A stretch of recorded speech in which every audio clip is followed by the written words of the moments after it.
Hi there and welcome to my channel. My name is Irfan. I hope you guys are doing well. Now, as usual, I'm here with another Math Olympiad question. This question is very challenging. However, if you know how to start correctly, then it's gonna be very easy to get to the final answer.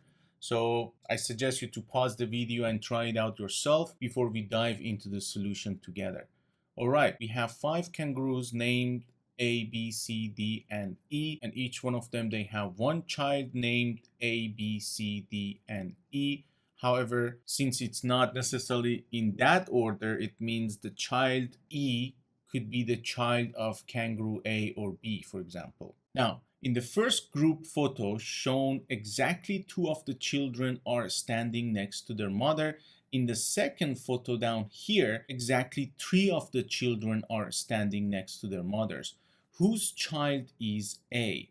Now, again, as I said earlier, it's very important how to start this question. So if you look at photo number 1 and photo number 2, knowing that in photo number 1, 2 of the children are standing next to their mother. Also in photo number 3, 3 of the children are standing next to their mother. So I'm gonna just go ahead and scan through quickly, hoping that I could find a common photo, meaning which is there any mother from 2 photos that is standing next to her child? And since there is no similarity at all, that means those 2 mothers who are standing next to their kid in photo number 1 are not standing next to their kid in photo number 2. Also, we can get a conclusion that those remaining three mothers that are not standing in photo number 1, they should be standing in their photo number 2. And that's a very important conclusion because I'm gonna plan my approach based on that. Now, if this is the case, then it means the child A is either standing next to the mother in photo number 1, the child A is standing next to the mother in photo number 2, which is D. So that means the mother is either B or D, and that means immediately you can ignore 3 of the answer choices. So we have to put our focus on B and D. Having said that, there are 2 cases. So let's take a look at case number 1.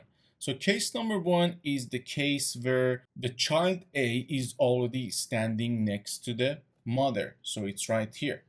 Now, if A is standing next to the mother in case 1, that means A is not standing next to the mother in photo number 2. And if this is the case, that means the mother D has to be standing next to the child in photo number 1. And if this is the case, that means the kid labeled C should not be standing next to the mother in photo number 2.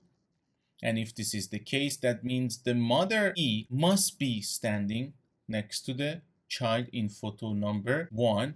And right there, that's a contradiction because we were told only 2 of the mothers in photo number 1 are standing next to their kids.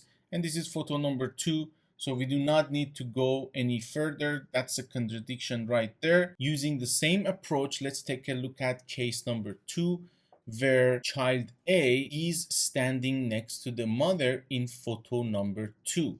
So if this is the case, that means the mother D is not standing next to the child. In other words, C is not the child of the mother D, but child C must be next to the mother in photo number 2. And since mother E is next to her child in photo number 2, she should not be next to the child in photo number 1. That means child E has to be next to her mom in photo number 2. So that means B is the mother of E. And if B is the mother of E, B cannot be the mother of A. And that means A has to be standing next to the mother in photo number 2.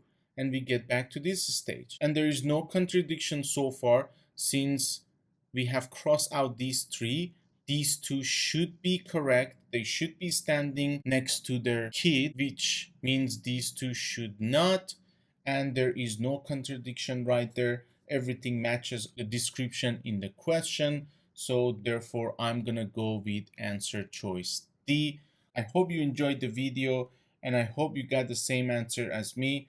Please leave a comment if you use a different approach, and I'm gonna see you guys tomorrow with another interesting Math Olympiad question.